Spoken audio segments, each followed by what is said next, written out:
كبراتن فتواتن أبناء لهم عن تقداي نريهم اليوم بتعمي بزحات وقعتاتن نجاراتن يمزلونا مالتيو نبعتهم يحيزكم كسجر سلت أنا نمولجيتها على تيك توك لايف تراي نبسخة فوتو علني ملو أنا كم تنات كاسنا مقبل تزلوني ناتكا عركانكم مسئين علنكو نسو قداي نسو كما يكأنيو هاي كبل زبل نجار كنرينا مالتيو يلساجرم عب قداي سلت أنا نمولجيتها ملكيتا صحافتون زبلتون قداي الله نسون بوشتي كندسو إنا مالتي سلت أنا نمولجيتها يغريت حاتي توللو زقوانا فانا مسو أنا أقول نحرق أيميو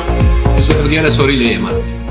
مولجيتا خبز قداي زي انت عينت ملسيبو حوصلت أنا أب فيسبوك بيجو يغريت حاتي توللو لتو هياليو زعوا سراويت شعبية انت يبله شعبية قبطو يتقرأين هزبون قوان لقدابلو أرقبام قوسكا مالتي دي السون أكال تحسطوانا اي مالتيو بتغلال الله بزعازهم كلهم قدايات أظن إلو ما عند فيديو كوقعيو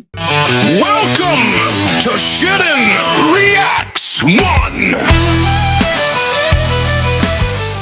حراشي يلسا جروم سنة مقبار زغورلو كبر سب زي بلو سئل السبخ نحقنتي زنبرو الله هاجر زي خبر مسال سبك جهز زوعلن زحدرن نعوذ مسلو ابتيناتو تفتاو توك شو ان عندما سبات زورطن زصلمن اوراجاوي ناي طرحخا سئللنيك زرغحي انابل زفرارح سلطنه جرماي تفتاوي اسو زقوطاصرا حنت ساتلايت مسمر كلو الله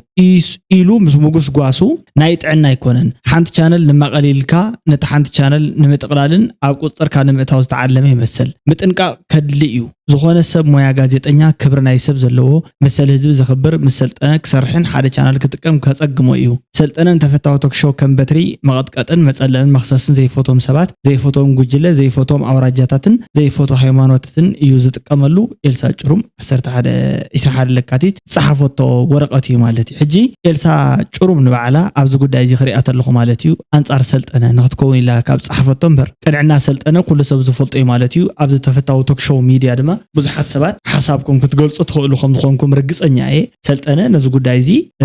I don't know maybe ብዙሓት እንድሕርዳ ኣብዚ ጉዳይ እዚ ብዙሕ ተዘይሓሲና ወይ ከዓ ነቲ ሓቂ ሸተት ተዘይልናያ ሰልጠነ ግርማይ ዝገብሮም ስሕተታት ከም ዘለዉ ኮይኖም ግን ኣዝዮም ብጣዕሚ ብዙሓት ቁም ነገራት ዝበሃሉ ኣብ ተፈታዊ ቶክ ሾው ዝሰርሕ ምዃኑ ከመይ እያ ዘይትፈልጥ ወይስ ስለ ዘይትፈልጥ ድያ ወይ እንዳፈለጠት ኮነ ኢላ እያ ተዛሪባቶ ዝብል ኣመለኻኽታ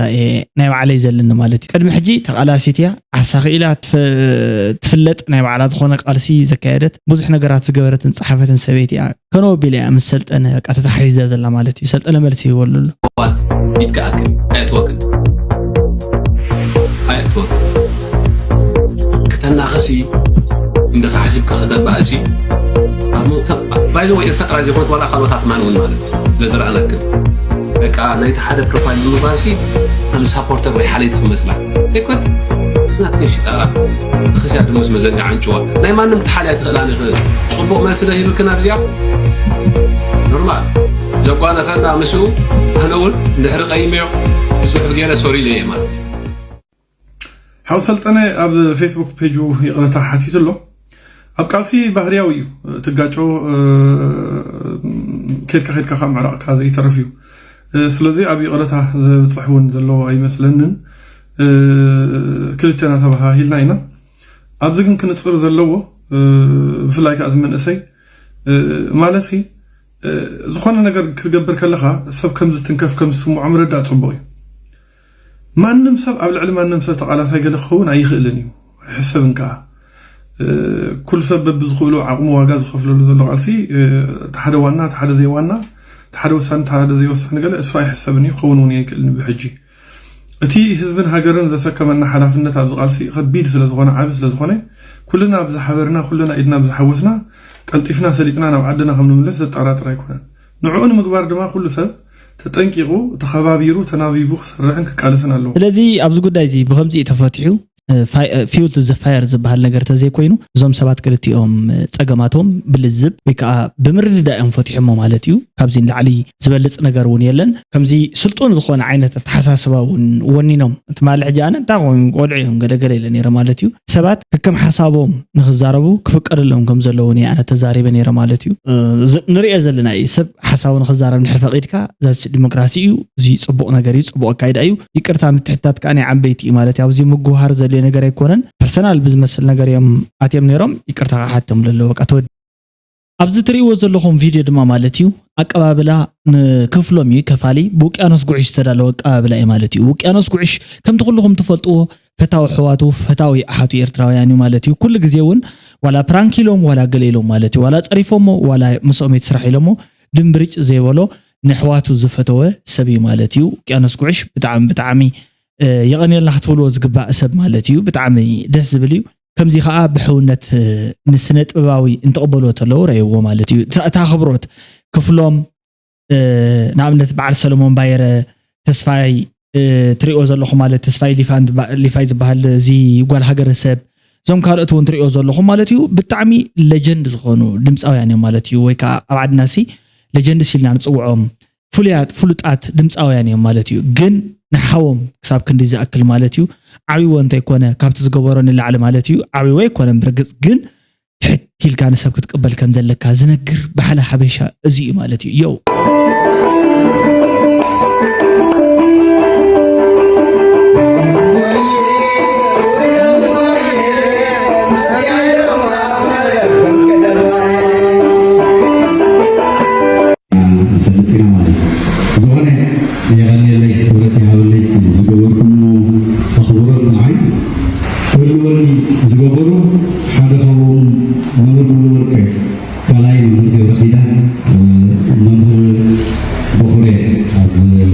مالتي نعمتات بزي عرفتي أرجع حقوس يبل إلسا جروم أوراجاويتيا سلطنة جرما يبل إلسا جروم أوراجاويتيا كما يلي خون يبل أنا أب كبسا كابسلستي أوراجا بمعري ولد أبوي ببو سرايا بدي حماسيناي أدي ببو أكل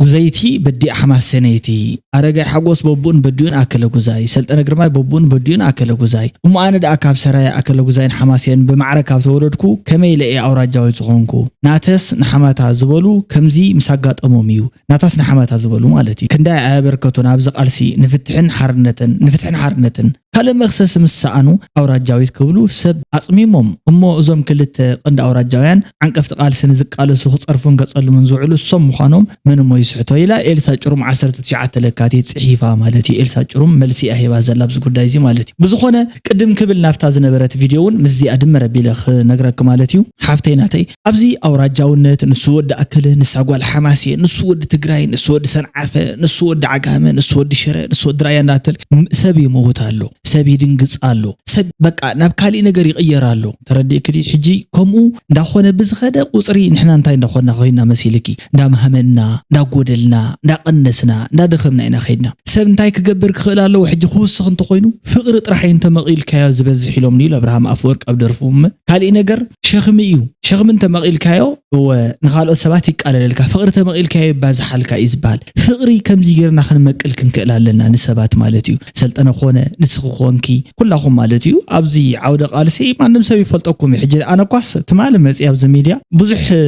أفلوت أزيب اللي حدا قول عمسين دقنا تمالي مساخاتكم زرارة بولو أجندات قل رخي بس كابخاتكم يريئكم مالكم مالتي إلسا خمزيلا سلطنا خمزيلو وفي كمزيل نبلا لنا مالتي نسخ حجي عباي سبن دغ بزح غزي خات قاليس كله بتقالس زي بزحات سبات نيرهم بعد جون بلاك قال خا كابالتو كاب تيك توك زرعنا يوم مالتي خندي يحلفوا السبات الله أبزي فلطوخي تفالط يخون كلهم نمنتا يخوم أبكم زي وططني ما نصقام قلاتيكم عرنقرر كتبلو تحضر كن سبات مالتي نزي قعتادو ترهص ايبال نزي تصحفوا مقراهم يتركو توم ارتيستا زغورو وراينا امنت سنه طبب مالت كمزيو فقر مالت كمزيو حونت مالت كمزيو نسو ابتا دمص زخون لا ساعات دمص خوينو توم قالوت كا يخبرو كابا يخدنو كابا من يخدنلو تخدان زي تخاريمو ويلي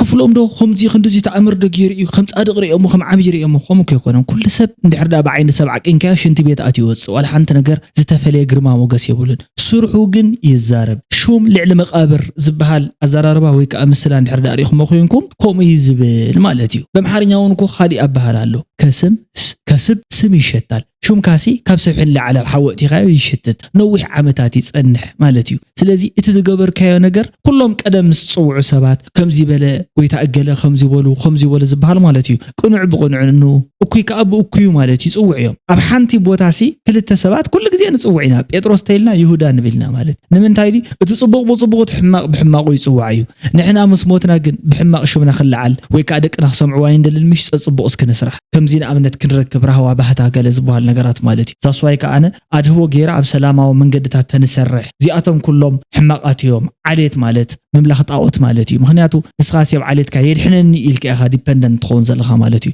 እዛ ሰበይቲ ኣጸሊማትና እያ ይብሉ ኣለዎ እስኪ ንቐጽል እዩ ተላና على ድልየት እዩ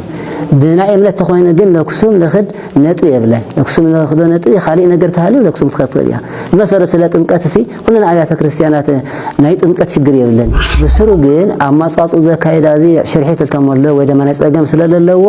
አፍታ ቤተ ክርስቲያን ንሳእክት ንመልግባታ አሕና ድልየትና ማለት እዩ ኣብ خالي ተኸይዳ አንሕናውን ተጸሊምና ለና ንብል ሰበካ ጎአይ ወይ ህዝብ ይብል ማለት እዩ መገልገልቲ ሊቃውንት ናይሲ ካብ አቶም ተወለዱ አካላት እዮም ለዚኦም ሲ وحيدهم نأيل باللمبل لزيهم نشقوق ويدهم زيهم لدهن السبسي لنا بفصو لك 4 نتقوم طلع خدمات ولا صباحون اوردنا نصيخه زي اكثر قصات طلع بفصو سموت العادي فلطي انا يقول عسريتن قز عقل يزاربي حدا مكن انا لاخك حميك يخلي انا صلاي حمين طلقه كزاربي يخلي بصير بناو على الولقو بنا انشمانشي تناغغر طلقه حجاوه كايدا حيزو كين بحجاونت مسرت لزنجر زي لكناغر سي قادم ترف بسرو حره دحان قدم زترف ايو مالتي قدم زترف ايو انت لكم قويت اباتي مچس حدا غزي نتحقي حق انت ذيلك كل غزي سيلا قامالتي وختزاربا خلخان وعلو كافكا موص انديات ابيكا اب عدنا زي ترف بوزح ነገር አለው زي ترف بوزح ነገር አለው لكم كلكو نحدث بودادو باريادو ገለዙ ቃላት ምልጣፍ አለው ማለት ቀጥቃጣ ሓጺን ኮምዚ ገበረ ዝብሉ ትርጉማት ማለት አነ በወገነይ በጣም እዮም ዘስሕቁን ማለት ሕጂ ምናልባት እንድሕር ዳ ሓበሻ ኸይርኩም ከይንኩም መፍተም ጻዓዱ ተሪኢኹም ኩላህና ጸለምቲ ኢና ዘለና ማለት ብዓይኖም ማለት ብላኪ በቃ ሁላ ማለት ብሕብሪ ቆርበት እንድሕር ኮይኑ በቃ ተመሳሳሊ ስለዚህ ታይና ኾንኮን ንሕና ሕጂ ባሪያ ክንባል ማለት ኩላህና እዚውን ካብ ትርጉም ሰዓተይ እንታይ ማለት ትርጉሙ ይብለካ ጸሊም ገጹ ገለገሉ ጻዕዳ ስኑ እዚ ሕጂስ ኩላ አፍሪካው ማለት كل افريكا ማለት እሺ በቃ ደሓን እዚ ድሕረት ነይሩ ሰብ ናብ ዝብ ይቅየር የሚሸት ይብለካ ማለት ክሳብ ክንዲ ዝኣክል ማለት ሕጂ እዚ አና አምንታይ ንዕቀት ዘለና ይመስለና ሓደ ግዜ ከሓስቦ እንተለኹ ምናልባት ንምእማኑ ብጣዕሚ ዝሸገረኒ ግን ከሓስቦ እንተለኹ ኣብቲ ናይ እግዚአብሔር አፈጣጥራ ንዓናሲ ባዮሎጂካሊ ዲፈረንት ገይር ክፈጥረና ከሎ ኣብ ዝኾነ ሰዓት ወንስ ናብ ዝብ ከም ንቅየር ሓደ ሰብ እኮ ተወሊዱ ከዓብ እንተሎ በአልትራሳውንድ ክረአ እንተሎ ማለት እዩ መጀመርታ ግዜ ካብቲ ደረጃ ዓቤት ማይ ኮይኑ ከወብኡ ብርክ ወጽዩ እዚ ማለት ስፐርም ኮይኑ ወጽዩ አማሐፀነ ዲኡ ክሰፍር እንተሎ ካብኡ ዘሎ ደረጃ ዓቤት ትሪኦ ከለኹም ክንደይና ዝኣክል ስሎ ፕሮሰስ ናስታት 9 ኣዋርሕ ወዲኡ ኣዲኡ ከዓ ምግብ እንዳተመገበት እንዳመገበቶ እንዳተንፈሰ ኣብ ውሽጥ ማለት እዩ ጥዕና ብጥዕኑ ምህላው ተረጋጊጹ ገለ ይዝወለን እዚ ሁሉ አናቶሚካል ስትራክቸር ውሽጣው ማለት እዩ ፊዚዮሎጂካሊ ደጋዊ ብኩሉ ጠቅላሉ ማለት እዩ ምስቲ ውሽጥ ዘሎ ክፋላት አካላት ናይ እግዚአብሔር ሰርሖ ወጽርካ ዘይውዳእ ተአምራት ዝመስል ነገር ብሙሉ ተሰርሑ እንተበቅዕ እንተሎ ይሰብ ኮይኑ ዝውለድ ካብ ድሓራይ እንታይ ንብል ንሕና ማለት እዩ እዚ ሰብ እዩ ባርያ ስላሴ ዝተፈጥረ ብመልክዕ በአምሳል አምላኽ ዝተፈጥረ ንብል ሕጂ ኦቨርናይት ዝኾነ ዕንጨት ወቂዕኻ ዶ ዝኾነ ነኺኻ ዝብኢኹውን ይብለካ ሕጂ አነ ከምዚ ዓይነት ንዝብልዎም ሰባት ማለት እዩ ብጣዕሚ ኣዝዩ ዝርዳኣሎም ሰብ ስለዘየለ ይሕዝኑኒ ብውሽጥኻ ይሓዝነሎም ማለት እዩ ኣብዚ ጉዳይ እዚ ብጣዕሚ ዝሕዝነኒ ማለት እዩ ንምንታይ ሓደ ግዜ ክሕዝነኩም እንድሕር ኮይኑ ሰብ ዝኾነ ጉዳይ ነይርኩምስ እቲ ሰብ ጉዳይኩም ዘይርዳልኩም ትኾን ተሎ ካብዚ ላዕለ ሓዘን ዘሎ ይመስልን ማለት እዩ ስለዚ ሞር ሓደ ግዜ ትኹረታት ንገብረሎም ወይ ከዓ ርእቶታት ንህበሎም ቃላት ብጣዕሚ ብጥንቃቄ ክኾኑ ይኽእሉ መራሕቲ ሃይማኖት ድማ ማለት እዩ ከምዚ ዝበሃል ዓይነት ፍጡር ኣብ መጽሓፍ ሃይማኖታትናን እምነታትናን ከምዚ የለ ክፈልጡ ይኽእሉም ተዘይ ኮይኑ መራሕቲ ሃይማኖት ንዋዕላቶም ማለት እዩ ጸሎት ተፍታሓት እንትፈትሑ እንተለው መፍትሒ ስራይ ዝደግመልካ ዘለኹ ዝብሉ እንድሕር ዳ ኮይኖም መፍትሒ ስራይ እንድሕር ዳ ትደግመለካ ኮይንካ ስራይ ከኣለኹ ማለት እዩ ሰብ እንተሓሚሙ ክልተ መማረጽታት ክእል ኣለዎ ሓደ ናይ ስጋ ሕክምና ዝበሃል ነገር ኣለዎ ካሊእ ናይ ነብሲ ሕክምና ኣሎ ማለት ተጨኒቁ መንፈሱ ተተሃዊኻ ልቡ ተተሃዊኹ ተሓሚሙ ዘይድሕ እንድሕር ዳ ኮይኑ ናብ ጸበል ይኸይድ ናብ አምኖ በብዛአምኖ ማለት እዩ ኸይዱ ይጽሊ ጸሎት ይገብር ማለት እዩ ጸሊ ኹኩም የስለስተባለ በተቃል ኪዳ መሰረት ይድሕን ኢለና ካብዚ ወጻእ ግን ከም ሕብረተሰብ ንሕና ሒዙ ዘናጋዓና አመና ብዙሓት ድሕረታት ከም ዘሎ ንፈልጥ ኢና ማለት እዩ ሽኽላን ዝሰርሕ ወርቅን ዝሰርሕ እዚኦም ብሙሉኦም ሲ ክእለት ዘለዎም ክእለት ዝወነኑ ሰባት እዮም ነዞም ኩሎም ክእለታት እዚኣቶም ሓደ ሰብ አነ ከም ዝርዳእና እንድሕር ዳ ኮይኑ ፍሉይ ኣጠማምታ ወይ ከዓ ካብ ኣእምሮን ሓንጎልን ማለት እዩ ፍሉይ ማጂካል ክእለት ይኮነስ በአምላኽ ዝተዋህቦ ማለት እዩ እንዶር ዝበሃሉ ብግዕዝ ቋንቋ ወይ ከዓ ኢቪል አይስ ዝበሃሉ ንሕና ሕጂ ከምዚ ዓይኖምሲ ከበድተ ሰባት ኢልና ንገልጾም ማለት እዩ ተሪኦም ኻስ ንሽትለ ዝኾነ ጽዕንቶ ዝሕድሩልካ ትናታቶም ዘሎ ማግኒቱድ ኦፍ ታይባል አትራክሽን ኮውን ይኽእል ሪፔል ኮውን ይኽእል ዝኾነ ፎርስሲ ኣባኻ ጽዕንቶ ክሕድሩ ዝኽእሉ ሰባት ከም ዘለው መጽሓፉን ይዛረብ እዩ እንዶር ይበሃሉ ወይ ሰረው ከመለእንዶር ገለኸም ዝብል ዓይነት ነገር ገላት ኣሎ ማለት እዩ ካብዚ ወጻእተ ዘይኮይን ግን ሰባት ካብ ምንታይ ከም ዘምጽኡ ሕጂ ቡዳዶ ጠንቋሎ ገለዶ ገለኸውሉ ተለው እዚ ሳሪሃ ማሪሃ ዝገብር ሰብውን ኣብ ቤተ ክርስቲያን ተቐባልነት የብሉን ብጠቕላላ ብሃይማኖቱን ከምኡ ብሕጊ እስልምናውን ከምኡ እዩ ስለዚ ሓደ ሰብ ክጥመቕ እንድሕር ዳኣ ትብል ተሎ ናብ ቤተ ክርስቲያን መጽኡ እዚ ከም ቅድመ ሕጋዊ ኣጣልሎ ምስክር ሒዝካ ንዓ ገለገለ ዝበሃል ነገር እውን ኣይኮነን ማለት እዩ ቀሽውን እዚ ጉዳይ ዝተረድኡ ናይ ኩሉ ሰብ ኣማኒ ናይ ኩሉ ዝተፈላለዩ ዓይነት ሕብርን ቆርበትን ቁመትን ንውሓትን ዘለዎ መጠመቃይ ስለ ዝኾነ ከጠምቆም ይዝግባእ ከምዚ ዓይነት ድንቁርና እንድሕረት ገዛእና ፈጺሙ ኣይግባእን ዝብል ኣመለኻኸት ኣለኒ እንተናታትኩም ርእይቶ ኣብ ኮሜንት ቦክስ ከም ጽሕፉለይ ማለት እዩ ሓሳብኩም ግለጹ ዝተፈለየ ርእይቶ ተልይኩም ድማ ብዝተፈለየ ርእይቶ ትማጎቱ ትኽእሉ ኢኹም ኣብዚ ኣላ ከምዚ ዝኣመሰለት እንተይልኩም ከዓ ክትጽሕፉ ትኽእሉ ኢኹም ማለት እዩ ርግጸኛ ዝኾንኩም ልነጥብ እንተዘይ ኮይኑ ግን ርግጸኛ ኣብ ዘይኮንካል ነገር በለያ በለ እንዳተባሃለ 40 ዓመታት 50 ዓመታት 100 ዓመታት ከምኡውን ኣሽሓት ዓመታት ዝቐጸለ ድሕረትን ድንቁርናን ሒዙ ዝኸይድ ሎሚ ኣብ ዘመነ ቴክኖሎጂ ማለት እዩ ዘይጭበጥ ነገር ዘይደሰስ ነገር ዳርጋ መብዛሕትኡ ካብ እምነት ወጻእቲ ኮይኑ ተኣማንነት የብሉን ማለት እዩ ዋጋ ከዓ የብሉን ቀጽልና ናፍቶም ኣቦይ معري يا أغلق حدرا نكنا يلنا نغز منا يلنا أورتنا قفير هذا ونات ما حاجز غيركم لكم من السكبل إني أوجد أخرى وصل بهلا سدرا سوات إني أصوم لحدرا قالوا إذن صون انتفقون دوباتر صون انتفقون صوم لحدرا حدراهم هنا جاتن وسيناين أيب بلع حدراهم إذا هم يترسعوا بوجن بقوتي تمنامصو سرعان تماتت لبعالتهم تأساسيرهم دقنا الذكرهم يقولون أو جيزة خوينات كن دقنا تألشوا هذا هو وده واحدنا والحاف حافل لله سرات دقم حاوي يوم نور يوم تحاف حافل لله كادي على عقل فتوة رينا سلازي جن وده بحوحات هذا هو وده بحوحات مالت وتنصه أبرخا لغاريو دقنان سوءنن يوم ود حوحات مالت حالة طيحو ود حوحات يلي خلق يلك شعم قلا ليذو القوم يلي لقل تقمو كم نفحي تلافتي عنا بلا تقمو لي اللي اشتري كوينو ليذو تقرأي القوم يلي هذون نحنا عندنا غنا ترى لها من سي نحنا غنا ترى لها ولادي ليت قد أخا حضر السلام تقاليس دقها غيتك كمان غيتك كمان غيت حزن كمان دقها أمار غير الأوام ما مارن نقولك بسلام تقاليس إدما عمل ودو دقنا ودو كوني دقين كغاورنا من تيتم الغاريو يا أغلنا للعابي الخينات من علبش مجمع خكل مالتي سلازي أبز قداي زي ካብዚ ዘረባዚ ንላዕሊ ዝጥዕም ወይ ከዓ ካብ ዘረባዚ ዝሕዝን ክልቲኡ ማለት እዩ ማለት ዝጥዕም ክብል ተለኹ ተዛረብዎ ዘረባ ናብ ልብ ሰብ ከም ዝስወጥን ከም ዝስቆርን ከም ዝኣቱን ገይሮም ስለ ዝተዛረብዎ ዝሕዝን ትብል ተለኹ ድማ እቲ ሳድ ዝኾነ ስቶሪ ቢሃይንድ ተዛረቦ ዘለዎ ስፒች ዝኾነን ዝተፈጸመን ዝተገብረን እዚኦም ክልቲኦም ክንሪኦም እንተለና ካብዚ ንላዕሊ ጥዑይ ዘረባ ኣሎ ኢልካ ምዝራብ ንባዕሉ ፀገም ስለ ዝኾነ ኣብዚ ልዕሊኡ ምውሳኽ ኣይከኣልን እንታይ ክኸውን ከም ዘሎ መን ትኽክለኛ ተቐላሳይ መን ሌባ ነይሩ መን እዩ መምሰላይ መን እዩ ክሽፍ ተኸዲኑ ዝሕሱ ዝነበረ ኩሎም ተመቦ ዝተዛረብዎ ነገር እዩ ማለት እዩ ማለት ካብ ዓይኒ ህዝቢ ዝስወር ነገር የለን ዓይኒ ህዝቢ ዓይኒ ዓራት እዩ ክብል ከለኹ ብምኽንያት እዩ ማለት እዩ ዘመቦ ከም ዝረኣኹሞም እታ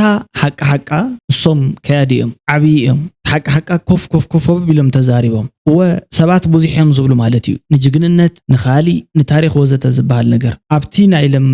ዝሓልፍ ዘሎ ኩነታትን እዋናዊ ነገራትን ክንርኢ ከለና ግን ክንደየናይ ሰብ ኣዝዩ ንኻሊእ ሰብ ንኽበልዖ ክንደየናይ ሰብ ንኻሊእ ሰብ ድኻ ገይሩ ንባዕሉ ሃፍታም ክኸውን ድሌት ከም ዘለዎ ዘርኢ ኩነታት እውን ሓሊፍ እዩ ኣብቲ ኩናት ማለት እኽሊ ዝሓብእ ነጋዳይ መድሓኒት ዝሓብእ ዶክተር መድሓኒት ሸይጥ ዶክተር እኽሊ ዝኽዝን ከዚኑ የብለይን ዝብል ነጋዳይ ኣትራፊ እዚ ኩሉ ደይኮነን እዩ ተራእዩ ማለት እዩ ስለዚ ፍሉይ ዝኾነ ካብ ሓሶት ነፃ ዝኾነ ሓሶትን ሓቅን ሓዋዊሱ ዘይሓዘ መሪሕነት ክሳብ ዝመጽእ ሎሚ እያ ካብታ ናይ ቀደም ግዜ ማለት እዩ በብዘለናዮ ጠጠው ንበል ትበሃል ግዜ ሎሚ እያ ክትኮን ነይርዋ ማለት እዩ ኣብዚ ዘለናዮ ጠጠው ንበል ክሳብ ፈጣሪና ንፈልጦ ትበሃል ሎሚ እያ ክትኮን ነይርዋ ኣብ ዓድና ማለት እዩ በቃ حقኛ ዘረባ ንሕርዳኣ ትክክለኛ ኮይኑ ማለት ስለዚ ኣነውን በወገነይ ተመቦ ዝተዛረቡ ሓሳብ ብጣዕሚ ዘደነቀን ዝገረመንን ሓሳብ እዩ ማለት እዩ ክብረት ይሃበልና ይዝባል እዚኣ ሕጂ ከምዚ ትሪእዋ ዘለኹም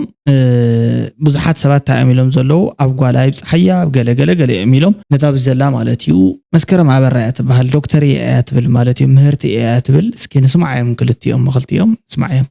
ስሙ ነው እንዲያውና አንተ ነው ዘይ ኤክስቴንት ይድረስ ይደሻል መስከረም ሻቢያ ገብቶ የትግራይን ህዝብ እንኳን ልጉዳ ብሎ አልገባም እኮ እስከ ማለት ይደሽ ኮዛልኝ ብሎ ነው የሚገባው አላማው የትግራይ ህዝብ ቆይ ጎድቼ ልምጣ ብሎ የሚመጣ ካላለ እንዴ እና የትግራይ ሴቶች የተደፈሩት ለመጉዳት ሳይፍ ስላልተፈለገ ነው ወጣቶች የተረሸኑት የትግራይ ሴት ደፍሬ ልምጣ ብሎ ነው ምንም አይነት ፖለቲካል ኮዝ የለውም እያልክ ነው እኮ እየደፈራቸው ያለው ለመጉዳት ብሎ አይደለም ነው ያለው ያማ ይግረ መንገድ የጦርነት እንትን ነው እኮ ጦርነት ሲኖር ያለ ኮንሲኩዌንስ ነው ኦኬ ጥሩ ፋብሪካው ሁሉ ተነቅሎ የሄደው እግረ መንገድ ኦብጀክቲቭ ግን ወጣቶች በአደባባይ የተረሸኑት እግረ መንገድ ነው እንደዚህ አድርገሽ ጀስቲፋይ ታረጋለሽ ጭፍጨፋን ወራራ አይ ጀስቲፋይ ያረኩ አይደለም አሁን አንተ ማለት ምክንያት አለው የቀን እንዴ አይ ዶንት ቆይ ያልሽ እኮ ነው እሺ አንዴ ከድል ስጡኝ 30 ሰከንድ ብቻ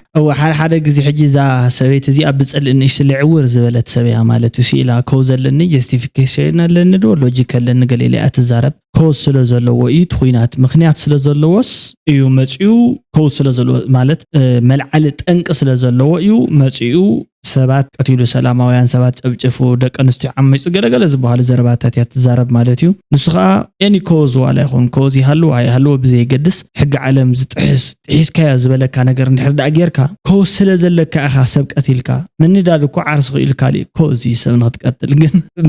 ምኽንያት ካሲ ስለዝተናደድካ ኢኻ ሰብ ቀቲልካ ኢሉ ዝምሕረካ ሕጊ የለን እንተ ቀቲልካ በቲ ዝቆተልካ ኢኻ ትፈርድ ማለት ተወዲኣ ዛሲት ኮዝ ነይርኒ እዩ ምኽንያት ነይርኒ እዩ ከምዚ ኮይነ ከምዚ ኮይነ ዝብል መቃለልነት ጉዳይካ ናላት ክትጥቀመሉ ትኽእል ክኸውን ይኽእል እንዲዩ ናይዚ ኮዝ ካታ ይኸውን ዝኽእል ኮዝ ድራይቪንግ ኮዝ ነይርኒ ሓንቲ ጓለሰት ነትዕምጽ ባይ ኤኒ ሚኒስ ድራይቪንግ ኮዝ ከሎካ ይኽእልን ፋብሪካ ከተፈርሱን ከም ዓይነት ተመሳሳሊ ጉዳይ ማለት እዩ ስለዚ ሎጂካሊ ተሪኻ ያንዋዕሉ ሓሶት እዩ ሰራዊት ሻዕብያ ኣብ ዝሓለፈ 3 ዓመት ቅድሚ 4 ዓመት 3 ዓመት ዝነበረ ነገር ሚሳይል ናብ መስመራት ተተኩስና ሮኬት ተተኩስና ዶ ኢሉ እዩ ኣትዩ ዝብል ናይ ብዙሓት ሰባት ስነ ሞገት ኮይኑ ኢኻ ትሰምዖ ማለት ሰራዊት ሻዕብያ ወታደራት ኢትዮጵያ ብሕሞራ እንተኣቱ እንተለዉ ብባድ መቢሉ ኣትዩ ማለት ብባድ መቢሉ ዝመጽ እዩ ሹዕኻ ሮኬት ተተኮሰ ድሕሪ 14 መዓልቲ ምእታዎም ማለት ዝተላእኸሎ ማለት ስለዚ ዘይነበረ ወግዒ ካብ ዝኾነ ሲካ ምጸቢልካ ሕጂ ሓሶት ንዋዕልኩም ሓሶት ተተቕርቦስ ምንም ትርጉም ወላ ሓንቲ ነገር የብሉን ሓቂና ንዛረብ ዘለና ኣፍተር ኦል ከኣቱ ከሎ ናይ ባዕሉ ዕላማ ናይ ባዕሉ ዝሰንቆ ሓቦ ገለ ነይሩ እዩ ብስሩውን ግን ከኣቱ ኣይኽእልን ነይሩ ዋላ ተዝትኮሶ ነይሩ ቀድሞስ ከኣቱ ኣይደል ነይሩ መባለስ ሕጂ ቅድሚኡ ወዲና ኢና ኢልካ ስምማዓት ወዲኻ ዝተኸፈተ መንግስቲ ነይሩ ኣብ መንጎ ክልቲኡ ህዝብታት ተፈጠረ ሰላማዊ ርክብ ዓጺኻ ከም ብሓድሽ ካሊእ መንገዲ ከፊትካ ማለት እዩ ዕጥቅዶ ሳምቲን ክሕልፈሉ ገለ ትብሎን እሽልያት ውዲታት ገለ ተገይሮምስ ጌም ኦቨር ኢልካ ገለ ዕርቄት ዓሪቀ ኢልካ ምስ ማእኸላዊ መንግስቲ ግን ምስ ካሊእ ህዝቢ ማለት እዩ ኬርለስ ኮይንካ ሓሊፍካ እንዳኸርካ ነርካስ ተሓረስ ተዓሪቁ እዩ ነይሩ ሽግር ኣይነበሮን እዩ ክጅምር እውን ኣይመኽኣለን ነይሩ እንተዘይትኩሰልና ነይሩ ገለገለ ዝበሃሉ ሲኢሎም መቐነት ኣዴሕን ኩይልን ዝበሃል ዓይነት ወግዕታት ዘይንገድፎም ማለት እዩ ባውርኡ ንሕና ልክዑ ክነእትዎ ኢና መጺና በቃ ክንሕግዝ ኢና መጺና ኢሎም ተዛሪቦም ተዋሪዱ ሕጂ ማለት ሽዑኻ